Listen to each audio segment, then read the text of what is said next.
भगवद गीता कहती है त्रिविधम नरकस्येदम द्वारम नासन महात्मना कामम क्रोध तथा लोभ तस्मात् देतत्यम त्यजेत। नारद जी काम क्रोध मद लोभ सब नाथ नरक के पंथ।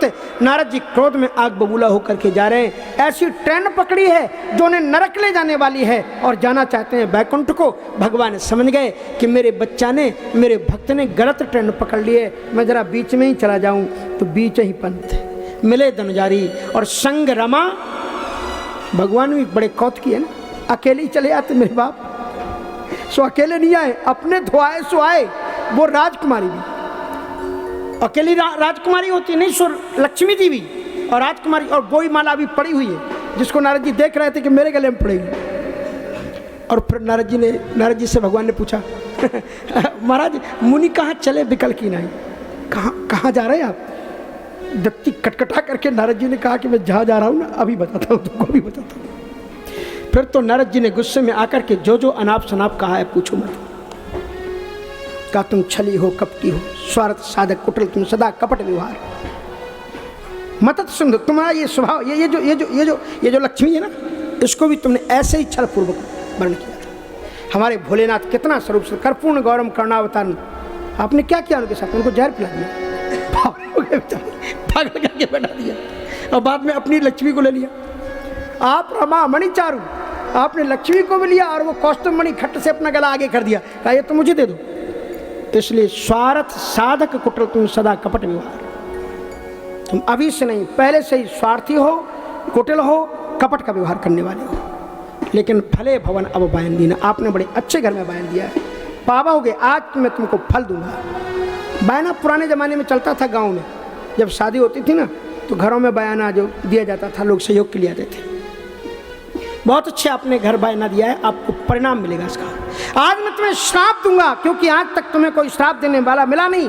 परम स्वतंत्र न सिर पर कोई, भावे मने करो तुम सोई। इसलिए आज तुमको भी कोई श्राप देने वाला मिला, सावधान हो जाओ। भगवान मुस्कुरा कर, आप श्राप देंगे? आप तो बड़े महान संत हैं, आप श्राप दे कैसे सकते हैं? कहा आपकी मीठी मीठी बातों में मैं आने वाला नहीं, मैं श्राप दूंगा। कहा महाराज दे ही दो, फिर आप देर मत करो, जल्दी दे दो। भगवान ने अपना आंचल फैला दिया, पीताम्बर, दे दो महाराज श्राप। तो नारद जी ने श्राप दिया कि बंचे मोहि जवन धरि देहा, बंचे मोहि जवन धर देहा, सोई तनु धरहु श्राप मम एहा। बंचे मोहे जवन धर देहा, सोई तन धरहु श्राप मम एहा। बंचे मोहि जवन धर देहा, सोई तनु धरहु श्राप मम एहा। बंचे मोहे जवन धर देहा, सोई तन धरहु श्राप मम एहा। कपियाकृति तुम कीने हमारी, करी है की से सहाय तुम्हारी। और कपियाकृति तुम कीने हमारी, करी है की से सहाय तुम्हारी। मैं तुम्हें श्राप देता हूँ नारायण कि बंचो मोहि जवन धर देहा, तुम मुझे इस कन्या से विरत करने के लिए ईश्वर होकर के मनुष्य बन करके धरती पर उतरे, इतने निचले स्तर पर तुम उतर करके आए। हम तुम्हें श्राप देते हैं, अब तुम्हें इंसान बन करके ही धरती पर जाना पड़ेगा। भगवान मुस्कुराए, हाथ में कुछ पुष्प थे, नारद जी के ऊपर गिरा दिए। वाह वाह महाराज, आपने तो देव दुर्लभ वस्तु मुझे दे दी, क्या गजब का आपने वरदान दिया। क्या वरदान? अरे मैंने श्राप दे दिया है, चिंतन करो। महाराज श्राप नहीं है, हमारे लिए तो बड़ी दुर्लभ चीज है ये। बोले क्या? कि बड़े भाग्य मानुष तनु पावा, दुर्लभ सदे ग्रंथन गावा। हाँ बड़े भाग्य मानुष तन पावा, सुर दुर्लभ सदे ग्रंथन गावा। महाराज मानव जीवन की प्राप्ति बड़ी दुर्लभ। यूं तो मैं धरती पर कई बार अवतार लेकर के आया हूँ नारायण, मैं कई बार कभी कच्छप अवतार में आया, कभी मत्स्य अवतार में आया, कभी बराह रूप में आया, जैसे तैसे बना भी मनुष्य तो वामन रूप में बना। एक बार आया तो परशुराम जी के रूप में आया। ऐसे अवतार तो मेरे हुए, लेकिन मनुष्य के रूप में अवतार व्यवस्थित ढंग से हुआ नहीं। ये आपने बड़ा दुर्लभ, क्योंकि देवताओं के लिए यही दुर्लभ है, पर आपने वो वरदान दे दिया। इससे बड़ी चीज उपलब्धि हो क्या सकती है। नारद जी ने अपना मस्तक ठोका, बोले यार हमने तो गलती से उनको सचमुच में वरदान दे दिया।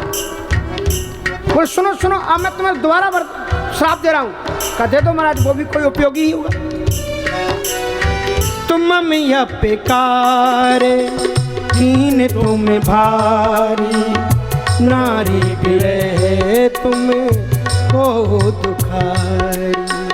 ममिया प्रकार दीन तुम भारी, नारी बिरह तुम हो दुखारी। आपने मेरा दिल दुखाया इस कन्या के साथ में शादी करके। मैं श्राप देता हूँ कि तुम्हारा मानव रूप में होगा अवतरण, लेकिन पत्नी के वियोग में जैसे मैं तड़प रहा हूँ तुम भी तड़पते फिरोगे। वाह वाह महाराज, दयालु हो तो आप जैसा संत हो, ये तो गजब का वरदान दिया आपने। कहा ये वरदान नहीं है, श्राप है। बोले नहीं महाराज, आपको क्या पता है, बड़ा गजब का वरदान है। बोले क्या?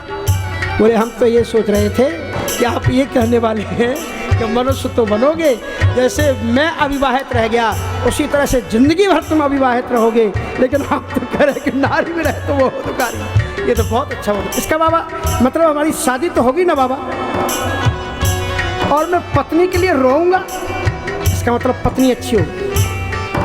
ये आपने दो वरदान दिए कि मेरी शादी भी होगी और पत्नी भी अच्छी होगी, तभी तो मैं उसके लिए रोऊंगा। नहीं तो मरे कर्कशा नारी खसम हुआ है मरे निखट्टू, मरे बैल गरियाओ मरे हुए अड़ियल टट्टू। हमारे काशी की जो है ना, वाराणसी की कभी भी बड़े गजब गजब बनारसी शाम उन्होंने कहते मरे कर्कशा नारी।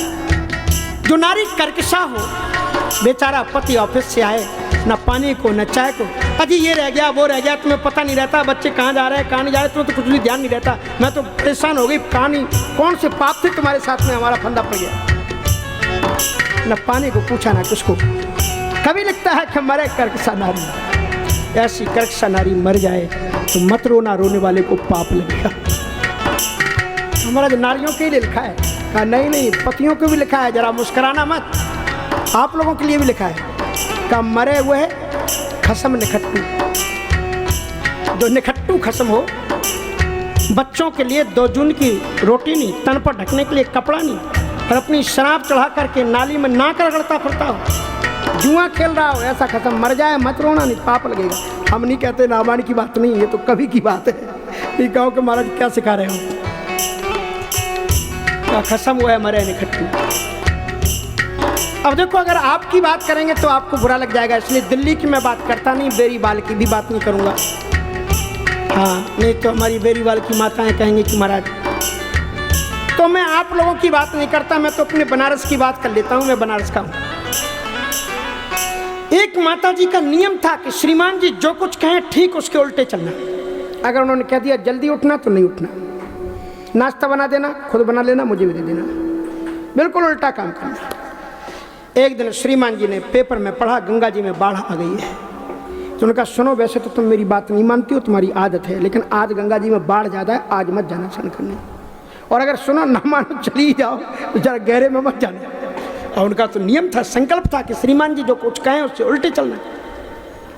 जो ही श्रीमान जी गए स्कूटर पर चढ़ करके, उन्होंने तत्काल उठाई डोलची, छम छम करते हुए कहा मना क्यों किया, आज मैं जरूर जाऊँगी, हरियाली थी आज जरूर जाऊँगी। गई, और उनको ध्यान आया श्रीमान जी ने मना किया था अंदर मत घुसना, सो अंदर भी घुस गई। अब गंगा जी थोड़ी जानती थी कि पति बता रही है, ले गई गंगा जी। अब गंगा जी उनको बहा ले गई। अब जब वो बह गई तो किसी तट पर खड़े हुए परिचित आदमी ने उनके श्रीमान जी को फ़ोन किया कि आपकी श्रीमती जी गई गंगा जी में बह गई।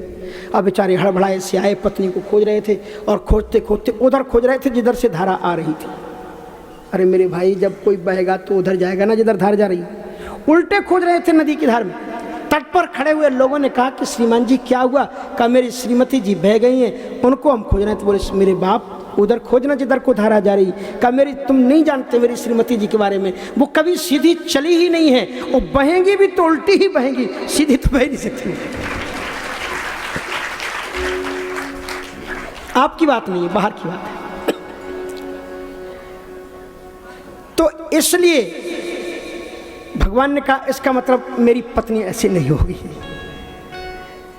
कि नारी विरह तुम हो दुखारी, पत्नी मनोरमाम देही मनोवृत्तानुसारिणी।